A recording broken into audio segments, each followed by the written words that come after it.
बिस्मिल्लाहिर्रहमानिर्रहीम सल्लल्लाहु अलैहि वसल्लम अल्लाहुम्मा रब्बि ज़िदनी इल्मा सल्लल्लाहु अलैहि वसल्लम आमीन अल्हम्दुलिल्लाहि रब्बिल आलमीन. In this lecture, I will discuss the solutions of S1 variant 5.1 of June 2020. And for this, I am using the work of an outstanding and one of my best student, Miss Sania Ejaz of class 2022, the Lyceum. Well, all these instructions are very important, especially this last one. Give non-exact numerical answers correct to three significant figures. Must follow all these instructions. An important advice.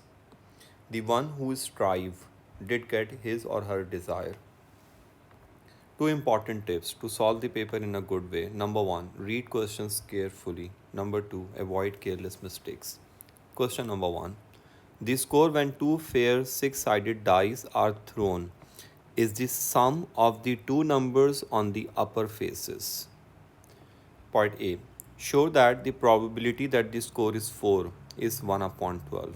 So these are the possible number of outcomes. There are three outcomes. See, the sum is 4, 4, 4. So there are three possible outcomes out of 36. So the probability is 3 upon 36, which means 1 upon 12. When two fair six-sided dice are thrown, the possible outcomes are 6 power 2, which means 36. Therefore, we have 36 here.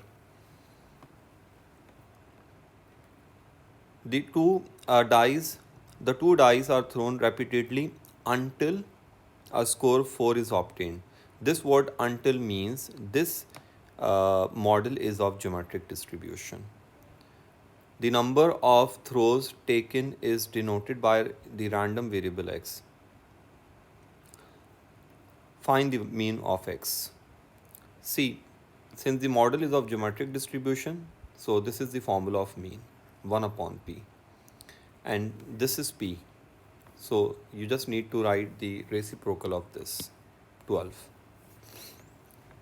1 divided by 1 upon 12 will become 12.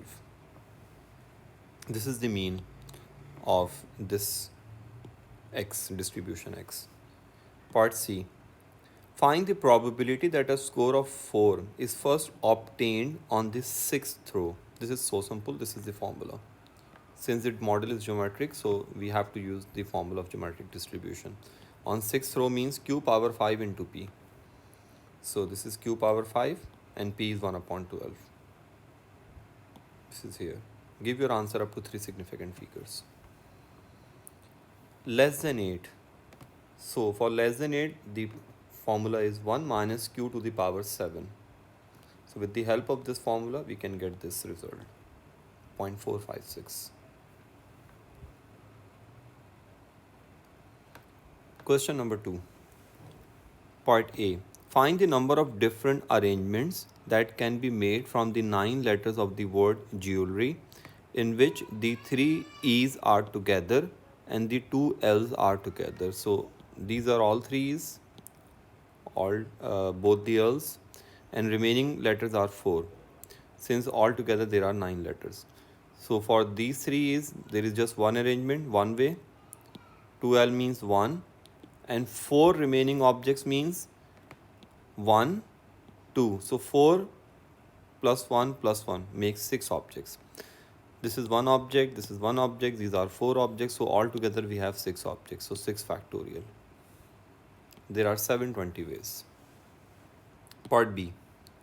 Find the number of different arrangements that can be made from the 9 letters of the word jewelry in which the 2 L's are not next to each other. This is simple.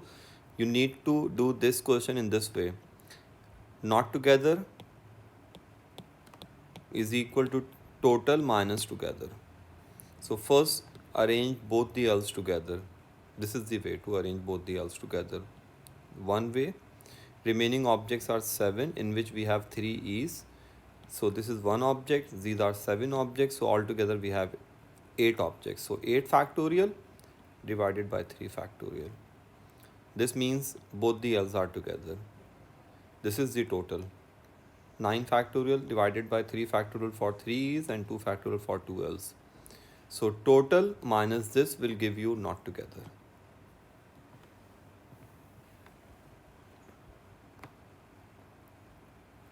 Question number 3. A company produces small boxes of sweets that contain 5 jellies and 3 chocolates. So altogether we have 8 sweets. Jamil chooses 3 sweets at random from a box. This is the requirement. Part A. Draw up the probability distribution table for the number of jellies. So your X means jellies. And since we need 3 sweets and there are 5 jellies and 3 chocolates, so these are the possible values for X. Minimum we can have no jelly and maximum we can have all 3 jellies. This list is very important. So no jelly, all 3 jellies. And since this is at random and without replacement, therefore we can use combination method for this table. So this means no jelly, this means all 3 chocolates and divided by total. So 1 upon 56 is here. 1 jelly and 2 chocolates divided by 8C3, so 15 upon 56 is here, and so on. And the total of this must be 1 because total probability is always 1. Next part. The company also produces large boxes of sweets. For any large box, the probability that it contains more jellies than chocolates is 0.64. This is of binomial distribution. 10 large boxes are chosen at random. So binomial distribution with n 10 and p is 0.64. Find the probability that no more than 7. No more than 7 means less than equal to 7. Of these boxes contain more jellies than chocolates. So we need this probability. So we need to use indirect method. 1 minus probability of those numbers which are not in this list. 8, 9, 10. This is here. 10C8, P to the power 8, Q to the power 2 and so on. Give your answer up to 3 significant figures.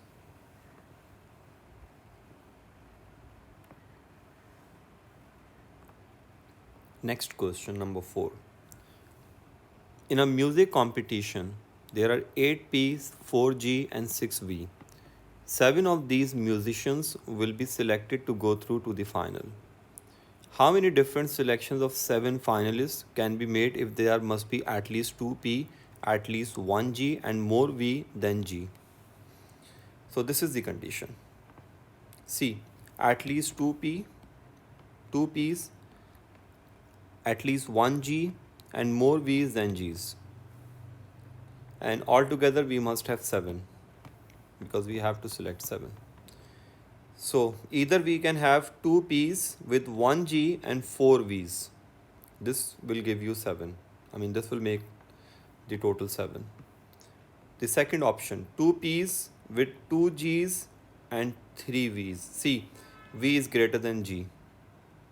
V is greater than G, V is greater than G. 3 P's with 1 G and 3 V's. This is according to this condition. And this is the last possible way. And the total of all options is 7. So you need to, and P's. There are 8 P's and 4 G's and 6 V's. So for this option, you need to write 8C2, 4C1, 6C4. It's here. For this option, you need to write 8C2, 4C2 times 6C3. It's here. And so on. These are the number of ways.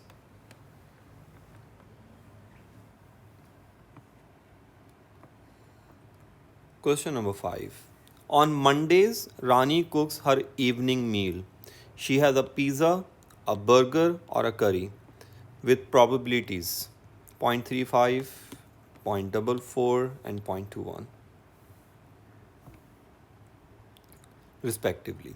When she cooks a pizza, Rani has some fruit with probability 0.3. So fruit, probability 0.3.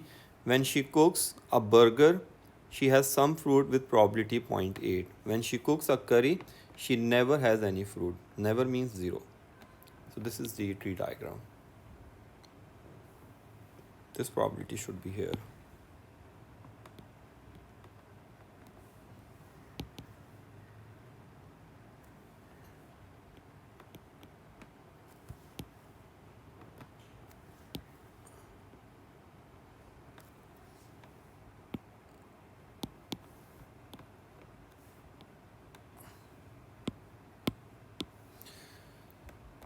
Part B. Find the probability that Rani has some fruit. This is so simple. Some fruit means this option or this option or this option. So you need to work out this probability, then this probability, and then this probability, and you need to add these results. 0.35 into 0.3, it's here, here, and here. That's the final answer. This part is very important. Find the probability that Rani does not have a burger, given that she does not have any fruit. No burger, no fruit. So this is the requirement. You can write this in this way. So she would have pizza with no fruit, or curry with no fruit, and 1 minus no fruit. Does not have a burger, it's here. Does not have any fruit, it's here.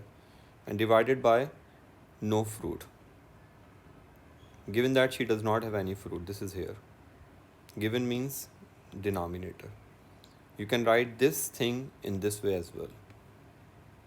So, you need to take these options. This means this option, pizza with no fruit. So this option should be in numerator, this option should be in numerator. And the denominator should be this, 1, 2, 3. No fruit. You can take the screenshot of this solution if you want, because this part is very important, part C.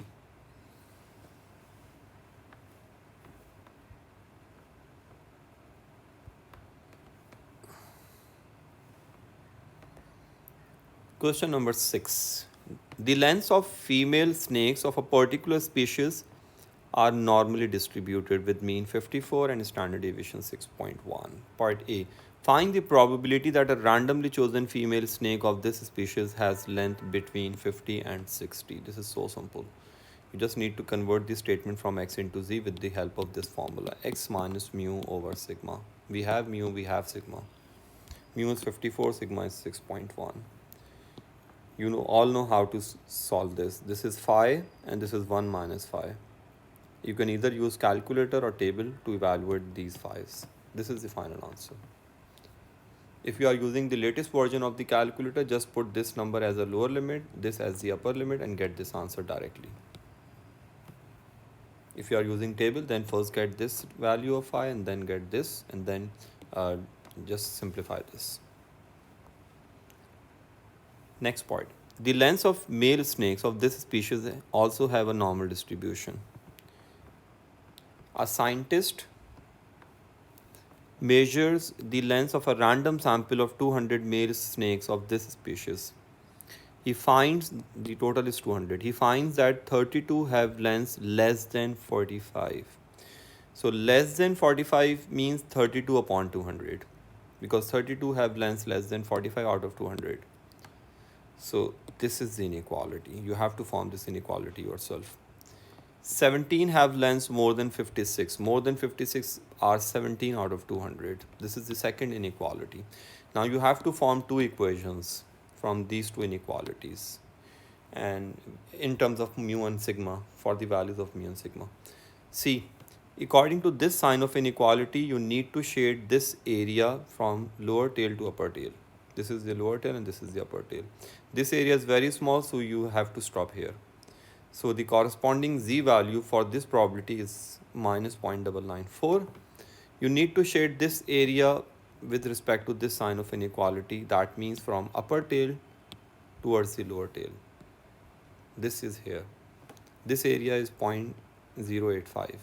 So this corresponding value of z of this area is positive, 1.372. First convert this statement from x into z. So 45 minus mu over sigma is equal to minus 0.994. This is here. And 56 minus mu over sigma is equal to 1.372. Now you need to solve these two equations simultaneously for the values of mu and sigma. Take the screenshot of this solution because this question is important, especially this value and this value. This is the inverse normal question. The value of sigma is 4.65 and mu is 49.6, up to 3 significant figures. This is an important question and the most repeated question of normal distribution. Next question, number 7.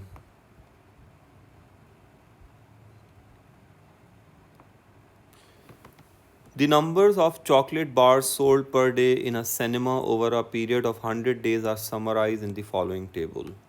Draw a histogram. First, you need to convert these numbers into class boundaries, because histogram we draw histogram for a continuous data. This data is discrete. First, convert this into continuous by converting this class interval into class boundaries. So you need to subtract 0.5 from this and add 0.5 into this. So this will become 0.5 and this will become 10.5. It's here. So you should start your horizontal scale from 0.5 and vertical from 0. You need to calculate frequency densities as well. And the formula of frequency density is frequency divided by class width. 18 divided by 10, 24 divided by 5, and so on. So must label frequency density on vertical axis and must label horizontal axis with this information. Number of chocolate bars sold. Labeling is compulsory, otherwise you will lose 1 mark. This is the histogram. Next part. What is the greatest possible value of the IQR range of the data? First, you need to work for the Q1 and Q3. See, this means 100. So Q1 will lie here. If you take 25% of 100, you will see that Q1 will be here. This is the cumulative frequency. 18, let me check. Yeah, 18 plus 24 makes 42, I guess. Let me check this. Yeah, exactly 42. Then this will be 72, this will be 92, and this will be 100. So Q1 is here. Here. Q1 will lie in this interval and Q3 will lie in this interval, because Q3 will be 75. So these are the intervals for Q1 and Q3. They are here. Q1 lies in this interval, Q3 lies in this interval, and this is the greatest possible range of values for IQR. 50 minus 11, 39. And the smallest possible value will be 31 minus 15, which is 16. But they ask, write down the greatest possible value. For greatest possible value, subtract 11 from 50. The lower limit of this interval from the upper limit of this interval. Calculate estimates of mean and standard deviation. The formula of mean is simple, which is sigma fx over sigma f. And x means mid value. This is the mid value of this interval. So you need to multiply mid values with frequency for mean. This is here. Sum of the product of these two numbers. Divide by 100. This is the mean. For variance, you need to square x. The formula of variance is here. See, 18 times 5.5 square plus 24 times 13 square plus 30 times 23 square and so on, divided by total number of frequencies 100 minus square of mean. This will give you variance. And the square root of variance will give you standard deviation.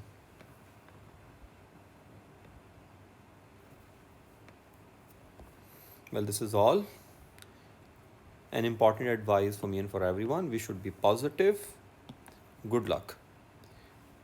Well, I'm extremely thankful to Miss Sania Ejaz, who helped me to make this lecture. Indeed, she is an outstanding student. May Allah Pak bless her always. Ameen. May Allah Pak give her the best grades. Ameen. Allah Hafiz.